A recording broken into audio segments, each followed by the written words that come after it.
मार्च लवकर संपत नव्हता, पण एप्रिल आता संपत आलेला आहे. फक्त 15 दिवस राहिलेले आहेत एप्रिलचे. तर बघूया हे नेक्स्ट 15 डेज तुमच्यासाठी कसे असतील. तर त्या युनिवर्सला, त्या ब्रह्मांडाला थँक्यू बोला आणि बघूया की नेक्स्ट 15 दिवस तुमच्यासाठी कसे असतील. तर चला रीडिंगला स्टार्ट करूया. काहीतरी एक स्ट्रॉंग डिसिजन घेताना दिसताय तुम्ही. ओके. आत्ता बिफोर 15 डेज म्हणजे पहिले एप्रिलचे आय थिंक सो पहिले 15 दिवस तुमचे असे होते की तुम्ही स्वतःला शोधत होतात.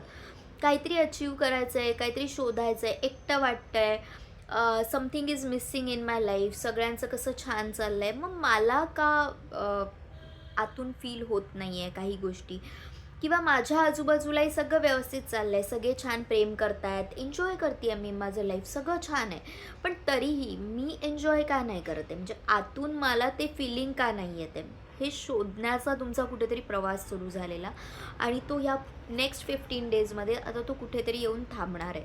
एक स्ट्रॉंग डिसिजन घेताना तुम्ही दिसताय, स्वतःसाठी, घरासाठी काहीतरी एक स्ट्रॉंग ॲक्शन घेताना दिसताय.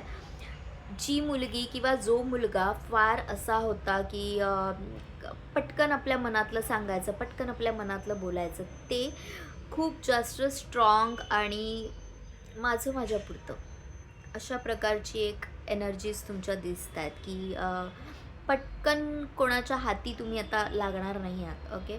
कोणाच्या शब्दांवर भरोसा ठेवणार नाही आहे किंवा कोणी तुमच्या खोड्या काढताना सुद्धा 10 वेळा विचार करेल.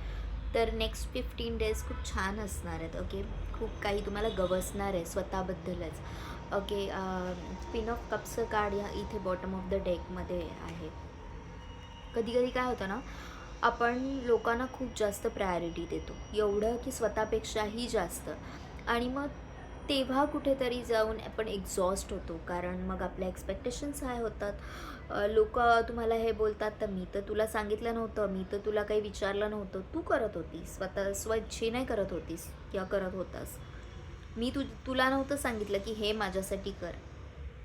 जेव्हा हे घडतं ना, तेव्हा जी उपरती होते, जे सेल्फ अवेअरनेस येतं, ते या पुढच्या 15 दिवसात येतं. त्यासाठी स्वतःलाच थँक्यू बोला, कारण कुठेतरी तुमचा इनर व्हॉईसने तुम्हाला हे सांगितलं आहे की बस, इनफ इज इनफ. त्या युनिवर्सला, त्या ब्रह्मांडाला थँक्यू बोला, कारण असे अनुभव तुम्हाला देऊन त्यांनी तुम्हाला वाचवलं आहे. तर say thank you to the universe.